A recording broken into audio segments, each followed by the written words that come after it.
Emily is joining us now, though, for the press review. Starting off with coverage of the summit in China. What do you have for us, Emily?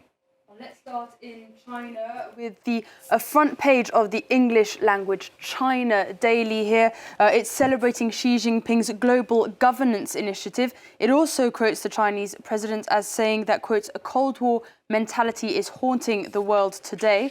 The South China Morning Post is also covering the story on their front page, and they've got this picture here of Modi, Putin and Xi Jinping looking rather friendly, and that type of photo comes back a lot in the coverage. Meanwhile, in India, though, they're looking at the relationship between the three leaders, in particular how Modi and Putin shared a ride in the back of his limousine. Not all Indian papers are quite so celebratory. You've got the Hindu here that's got a more critical tone. It accuses Modi's collaboration with Xi Jinping as a capitulation. And finally, from the three main countries here, the Russia press agency praises the warm welcome that Vladimir Putin receives, as well as the particular attention which was given to the Russian delegation. What about the rest of the press then? How are they reacting? The story is in a lot of the other papers around the world and on their front pages. In France here, Le Figaro, again with that same picture of the three leaders looking quite friendly. For Le Figaro, Xi Jinping has united an anti-American front in opposition to Trump. Let's have a look at Die Welt. Still here, the leaders almost hand in hand.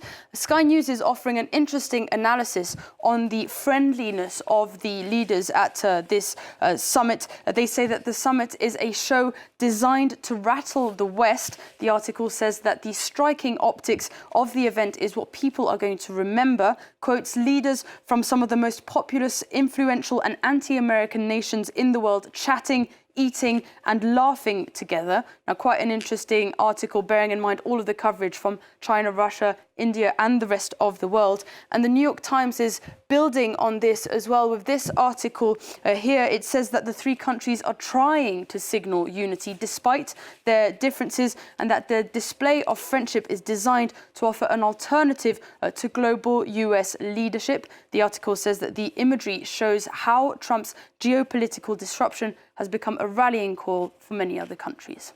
Just getting a new death toll coming into us from Afghanistan. This is from the Red Crescent of 1,124 people killed now. What's the paper saying on this? Well, the New York Times has kind of a geographic article looking at the nature of the earthquake, the 6.0 magnitude earthquake. Its epicenter was close to Jalalabad. As this map shows, it was only 8 kilometers deep, making it a shallow earthquake. Now, if you don't really know why that's important, Al Jazeera has this explainer article going into detail and about why shallow earthquakes are so dangerous. It says that because the energy has less distance to travel before it reaches the surface, the ground shaking is more intense and more destructive, particularly for fragile homes and vulnerable communities. And Afghanistan's vulnerability has more coverage. For instance, Reuters has this article here today reporting that Trump's aid cuts in Afghanistan have made earthquake response rather complicated. US aid used to provide for 45% of all humanitarian assistance. Now, the humanitarian aid has gone from $3.8 billion in 2022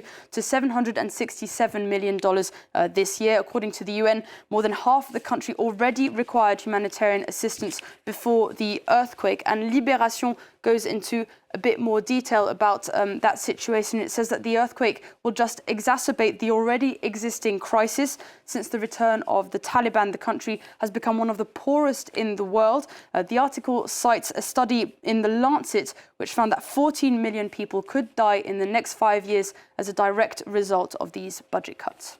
Now, the Sumund Freedom Flotilla coming up in the papers, but the Israeli press, how are they covering this? Let's start with the Times of Israel. They're reporting about the Sumud flotilla and how it left Barcelona for the second time after having to stop for bad weather. Israel Hayom has a slightly different take in this article. It explains that the aim of the flotilla is to create a humanitarian corridor despite Israel already providing humanitarian relief. That's a quote from that article there. The Jerusalem Post, meanwhile, has this story here. It reports that Ben-Gvir has developed plans to designate flotilla activists as terrorists. Activists will be held in prolonged detention and denied special privileges like television, radio or certain foods. Now, despite the humanitarian nature of the mission, the flotilla would be regarded as an attempt to undermine Israel's sovereignty. And finally, from Emily, the Visa Festival pour l'Image is in full swing in Perpignan in the south of France. What's this about? This is the 37th edition of this photojournalism festival. And The Guardian brings us some of the highlights of the past few years, including the winner of the 2025 edition by Sahir Al-Ghora, a photo of displaced Palestinians returning to the north of the Gaza Strip in January 2025. It also features this article here from 2024 by Cynthia Boll of destruction in Jakarta.